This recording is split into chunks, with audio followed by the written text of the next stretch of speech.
Very good morning दोस्तों। स्वागत है थर्मल प्रॉपर्टीज ऑफ मैटर के इस वेरी इंपॉर्टेंट सेशन में। आज हम लोग सीखेंगे कि थर्मल एनर्जी के साथ मटेरियल का क्या कोरिलेशन है, हीट क्या होती है, थर्मोडायनेमिक्स किसे कहते हैं, टेम्परेचर किसे कहते हैं और टेम्परेचर को मेजर करने के लिए कौन कौन से स्केल हैं, किन्होंने बनाए हैं, कैसे बनाए हैं और इन डिफरेंट स्केल के बीच में क्या कोरिलेशन है, क्या सहसंबंध है।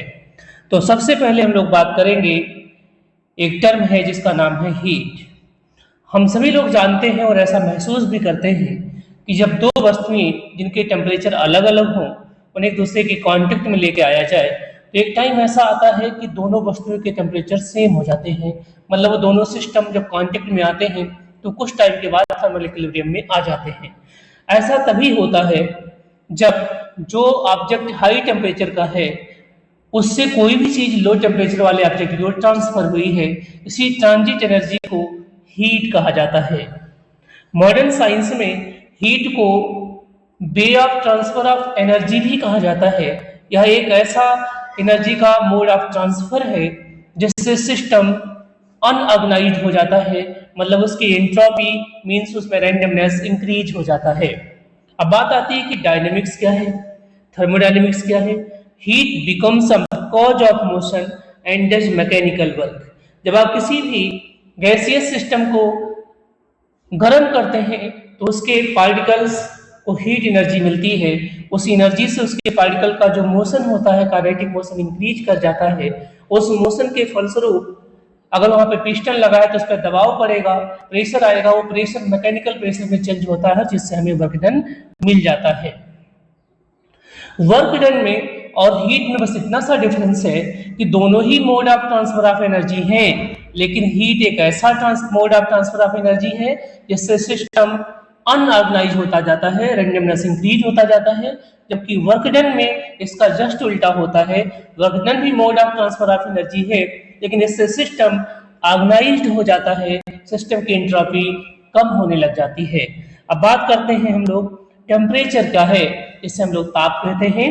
टेम्परेचर में be defined as the degree of hotness और कोल्डनेस ऑफ एनी बॉडी। किसी भी वस्तु के ठंडेपन और गर्माहट की माप को ही ताप कहा जाता है।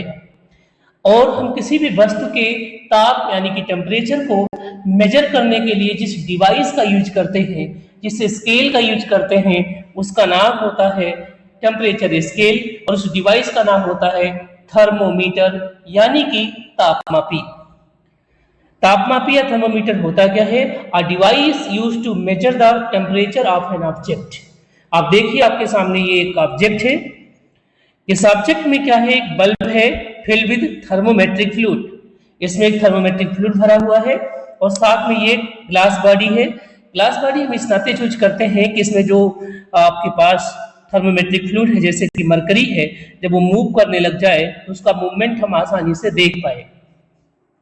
मरकरी इस नाते लेते हैं कि मरकरी जनरली ग्लास से चिपकता नहीं है क्योंकि उसका जो कांटेक्ट एंगल होता है वो हाई होता है, जिससे आप कांटेक्ट एंगल से आप जनरली ये बता सकते हैं कि कोई भी लिक्विड मटेरियल किसी चीज में को भिगोएगा या नहीं भिगोएगा।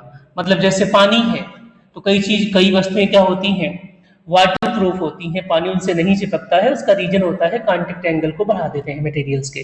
तो मरकरी का कांटेक्ट एंगल हाई होता है, पानी इससे चिपकता नहीं ग्लास मटेरियल से, और इस वजह और थोड़ा सा इसका कलर शाइनिंग करता है तो हमें आंखों से जल्दी दिख जाता है, इस नाते में इसका यूज करते हैं। अब आता है कि बहुत सारे टेम्परेचर स्केल हैं। आपने पढ़ा होगा न्यूटन स्केल, आपने रैंकाइन स्केल पढ़ा होगा, लेकिन उन सभी स्केल्स में से 3 स्केल बहुत ही बहुतायत में यूज किए जाते हैं। हर जगह इसमें क्वेश्चन इन्हीं 3 स्केल से आते हैं, तो हम बात इन 3 स्केल की पहले करेंगे।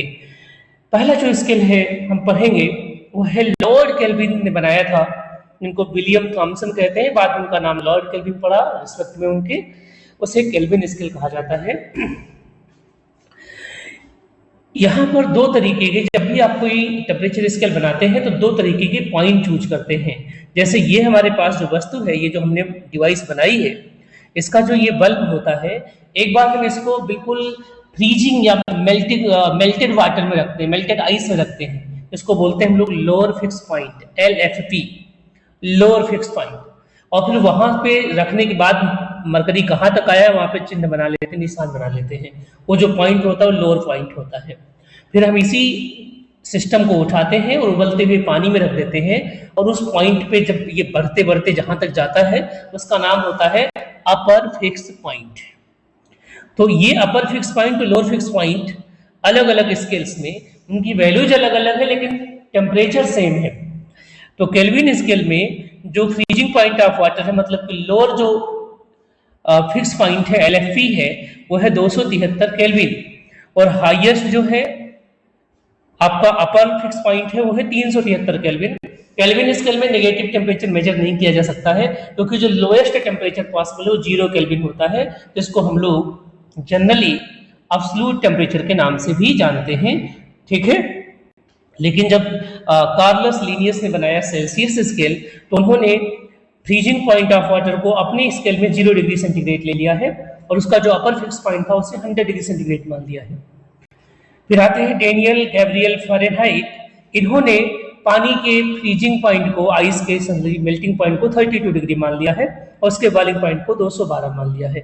अब इन तीनों में रिलेशंस आएंगे, हम उस रिलेशन को देखें। ये देखिए तीनों में कंपेरिजन। यहां पर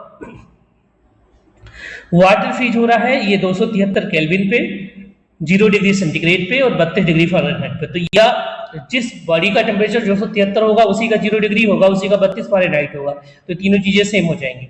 अपर फिक्स पॉइंट में ये सेम हो जाएंगी। अब हम इनके बीच का डिफरेंस अगर निकालें तो 100 आएगा, मतलब ये डिफरेंस 100 पार्ट है, ये भी 100 पार्ट है और ये 180 पार्ट है, ठीक बात है। तो हम यहां से रिलेशन जनरेट कर सकते हैं, इससे कंपैरिजन करना हो हमें स्केल का, तो देख लीजिए आप सिंपली। फॉर एनी स्केल अगर आपको रीडिंग का बीच का रिलेशन निकालना तो क्या करते हैं, reading on scale minus lower fix point divide by upper fix point minus lower fix point equal to be constant. तो मान लीजिए इसमें लिखना है, तो रीडिंग ऑन स्केल मान लीजिए हमें डिवाइड करना है, तो सिंपली केल्विन स्केल की रीडिंग के में लिखते हैं, माइनस उसका लोअर फिक्स पॉइंट कितना है 273, और डिवाइड बाय जो अपर और लोअर का डिफरेंस है यहाँ पे 100 पार्ट का है, तो डिवाइड बाय 100 हो गया। जब आप पाएंगे सेंटीग्रेड में, तो रीडिंग ऑन स्केल क्या होता है, सेंटीग्रेड होता है, लोअर फिक्स पॉइंट 0 होता है, तो C माइनस 0 मतलब कि C हो गया, और यहाँ पे डिफरेंस कितना है 100 का है। यहाँ पे जब आप रिलेशन फाइंड आउट करेंगे तो आप देखेंगे रीडिंग ऑन स्केल क्या है फारेनहाइट, माइनस मतलब लोअर पॉइंट कितना है 32, और दोनों का डिफरेंस कितना हो गया 180। अब हम चाहें तो इसे बहुत आसानी से रिलेशन बना सकते हैं। पहले वाले बनाना चाह रहे हैं तो सिंपल क्या करिए आप, इसमें रिलेशंस आपको चाहिए ही, तो हमने इन दोनों को बराबर कर लिया, इसको और इसको बराबर कर लिया यहाँ पर, तो आ जाएगा f minus 32 upon 180 is equal to C upon 100। अगर हम f को एक साइड कर ले तो हो जाएगा ये सिंपली आपका 9C अपॉन 5 प्लस 32। यहाँ से C क्या हो जाएगा, f minus 35 into f minus 32 by 9। ऐसे केल्विन स्केल में चाहिए तो इन दोनों को इक्वल कर लीजिए। तो केल्विन स्केल में जब टेम्परेचर निकालना है, तो जो भी टेम्परेचर सेंटीग्रेड स्केल में हो उसमें आप 273 को ऐड कर लीजिए। अगर आपको फारेनहाइट और केल्विन में रिलेशन चाहिए तो आप क्या करिए, सिंपली इसको और इसको कंपेयर कर लीजिए, तो ये फॉर्मूला बनेगा k is equal to be f upon 9 5 upon 9 f minus 32 plus 273। तो इस तरीके से हम इन तीनों स्केल में से कोई भी स्केल दिया हो तो बहुत आसानी से एक दूसरे में इंटर कन्वर्जन कर सकते हैं।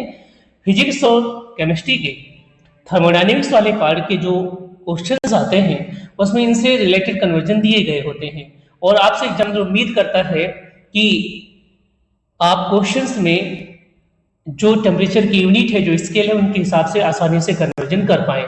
ये जो लेक्चर अभी तक का है क्लास 9 से लेकर के हर एक अपर क्लास के विद्यार्थी के लिए यूजफुल है। कोई भी बच्चा जो साइंस पढ़ता है और जो साइंस के एग्जाम का प्रिपरेशन करता है उनके लिए बातें बहुत ही यूजफुल हैं, और गवर्नमेंट एग्जाम में तो हर बार यहाँ से क्वेश्चंस आते ही आते हैं। अगला पॉइंट है थर्मल एक्सपेंशन क्या होता है। जब हम किसी वस्तु को गर्म करते हैं तो वस्तुओं में एक प्रॉपर्टी पाई जाती है अपने आप को एक्सपेंड करने की, उनके मॉलिक्यूल दूर दूर होते हैं क्योंकि उनकी काइनेटिक एनर्जी बढ़ जाती है, और अगर ये काम थर्मल मतलब हीट एनर्जी की वजह से हो रही है तो ऐसे एक्सपेंशन को हम लोग थर्मल एक्सपेंशन के नाम से जानते हैं। डिफाइन कैसे करेंगे? The tendency of matter to change in shape, volume, area and configuration in response to a change in temperature. Real life example अगर आपको चाहिए तो एक्सटेंशन ऑफ मरकरी आप देखते ही है थर्मामीटर में। जैसे ही आप बॉडी, कोई आदमी जिसको बुखार होता है 100 डिग्री, 102 डिग्री, 103 डिग्री, जैसे वो अपने कांटेक्ट में लेके आता है रूम टेम्परेचर से बॉडी कांटेक्ट में जैसे आती है तो बॉडी का टेम्परेचर हाई है। टेम्परेचर हाई मिलते ही ये क्या होगा? एक्सपेंड होकर के ऊपर की ओर, यहाँ से नीचे से ऊपर की ओर जाने लगता है। दूसरा रेलवे बकलिंग। रेलवे में जो पटरियां होती है उनके बीच में थोड़ी सी जगह छोड़ देते हैं। ऐसा क्यों छोड़ते हैं? क्योंकि जब गर्मियां आएंगी तो ये एक्सपेंड करेगा, तो एक्सपेंड करेगा, अगर आप नहीं जगह छोड़ोगे तो आपस में टकरा करके ये बेंड हो जाएगा और जिससे घटनाएं होने लग जाएंगी, बहुत दुर्घटनाएं होंगी। तो चूंकि ये साइंटिफिक रीजन है, इससे थोड़ी सी जगह छोड़ी जाती है कि अगर ये एक्सपेंशन हो तो जगह को फिल कर ले और कोई भी दुर्घटना होने से बचा जा सके। तो ये साइंस का क्या है? दैनिक जीवन में उपयोग है, क्योंकि हम विज्ञान में उन्हीं चीजों को पढ़ते हैं जो मानवीय जीवन को सुखी और उन्नतशील बनाने में यूज होते हैं। अब आता है थर्मल एक्सपेंशन होता कितने तरीके का है। तो पहला होता है along the line, along the length अगर एक्सपेंशन हो रहा है, किसी की लंबाई की ओर बढ़ रही है, उसको बोलते हैं लीनियर एक्सपेंशन। अगर किसी का 2D एरिया बढ़ रहा है तो उसको बोलते हैं एरियल एक्सपेंशन। और अगर 3 डायमेंशन में उसका कंप्लीट आयतन या वॉल्यूम एक्सपेंड हो रहा है तो उसको हम बोलते हैं वॉल्यूमेट्रिक या volume expansion. Alpha, beta, gamma से रिप्रेजेंट करते हैं जनरली हम लोग। अब देखते हैं पहले लीनियर एक्सपेंशन होता क्या है। हमने यहाँ पर एक रॉड ले लिया है, मेटेलिक रॉड, जिसकी लंबाई L0 है। शुरू में कितनी है? L0 है जब टेम्परेचर T1 था। लेकिन जैसे हमने टेम्परेचर को T1 से बढ़ा करके T2 किया, ये लंबाई L0 से बढ़ करके L0 प्लस डेल्टा L होगी। तो डेल्टा L क्या हुआ है? जो लेंथ में चेंज आया है। ठीक है, सिग्निफिकेंट चेंजेस नाते डेल लगाया है हमने। अगर चेंज बहुत मामूली होता तो D लग जाता। और टेम्परेचर भी हमने T1 से क्या कर दिया है? T2 कर दिया है। तो जो चेंज इसमें आ रहा है डेल्टा L का, वो इस जो टेम्परेचर डिफरेंस है उसके प्रोपोर्शनल होगा। तो हम कह सकते हैं कि delta L is proportional to delta T। ये A ना होकर के ये प्रोपोर्शनलिटी का साइन है। ठीक है, और यहाँ पर जब हम इसको हटाते हैं तो हम सिंपली लिख सकते हैं delta L is equal to L0 into delta T। तो ये क्वेश्चन बन जाएगा आपका यहाँ से, या simply delta L also proportional to L0। Initial पे भी प्रोपोर्शनल होगा और जब इस साइन को हटा देंगे तो आ जाएगा delta L is equal to alpha times of L0 into delta T, जहां अल्फा है कोफिशिएंट ऑफ लीनियर एक्सपेंशन, ऐसे बीटा आएगा coefficient of areal expansion, gamma आ जाएगा कोफिशिएंट ऑफ वॉल्यूम एक्सपेंशन। तो यहां से देखिए एक बहुत ही अच्छा सा रिलेशन हमारे पास आ जाता है, L is equal to L0 into 1 plus alpha delta T। बहुत सही। अब आता है अल्फा को हम डिफाइन कैसे करेंगे, उसको कैलकुलेट करने की कोशिश करते हैं। Coefficient of linear expansion alpha क्या आ जाएगा? अपने फार्मूले से देखा, अल्फा इक्वल टू हो जाएगा delta L upon L0 into delta T। The ratio of increase in length to the original length for 1 degree rise in temperature is defined as the coefficient of linear expansion. Simple सी बात है कि 1 degree temperature rise करता है तो जो original length होता है उसके कंपेयर में कितना लेंथ में चेंज आता है, इसी रेशियो को, इसी बात को हम लोग अल्फा के टर्म में डिफाइन करते हैं। जैसे क्वेश्चन है, ये अल्फा की जो यूनिट होती है वो होती है पर डिग्री सेंटीग्रेड या पर केल्विन, मतलब टेम्परेचर का इनवर्स कह सकते हैं आप लोग। अब आता है क्वेश्चन है, what is the percentage change in length of 1 metre iron rod if its temperature changes by 100 degree centigrade. और अल्फा दे दिया गया आयरन का 2 × 10⁻⁵ पर डिग्री सेंटीग्रेड। गिवन क्या है? L0 है 1 मीटर, डेल्टा T है 100 डिग्री सेंटीग्रेड, अल्फा वैल्यूज पता है, परसेंटेज चेंज इन लेंथ हमको फाइंड आउट करना है। तो परसेंटेज चेंज क्या हो जाएगा? इनिशियल कितनी लेंथ थी, चेंज कितना हो? Delta L upon L into 100%। और डेल्टा L कैसे निकलता है? Alpha into L0 into delta T। हमने यहाँ पे वैल्यूज को पुट कर दी, अल्फा की वैल्यूज और L0 की वैल्यू, जो टेम्परेचर डिफरेंस, तो कितना हो गया? 2 × 10⁻⁻1 इंटू 100 कर देंगे तो कितना हो जाएगा? 0.2%। तो इसका आंसर क्या हो गया? 0.2%। आज के लेक्चर हम इसी पर फिनिश करते हैं और नेक्स्ट पार्ट में हम पढ़ेंगे एरियल एक्सपेंशन क्या होता है, वॉल्यूमेट्रिक एक्सपेंशन क्या होता है, उनके बीच में कोरिलेशन मतलब कि साथ संबंध क्या होते हैं। उम्मीद है कि ये सेशन आपको पसंद आया होगा। अगर ये लेक्चर आपको अच्छा लगता हो और आप चाहते हैं कि इसी तरीके की वीडियो फिजिक्स और केमिस्ट्री के हर पार्ट के आप तक पहुंचे, जो कि IIT JEE में, नीट में, PGT के हर एग्जाम में, IIT JEM में, गेट में बहुत ही यूजफुल हैं। तो मैं आप लोगों के लिए जरूर बनाऊंगा। प्लीज चैनल को सब्सक्राइब करिए, लाइक करिए और लोगों तक शेयर करिए। धन्यवाद।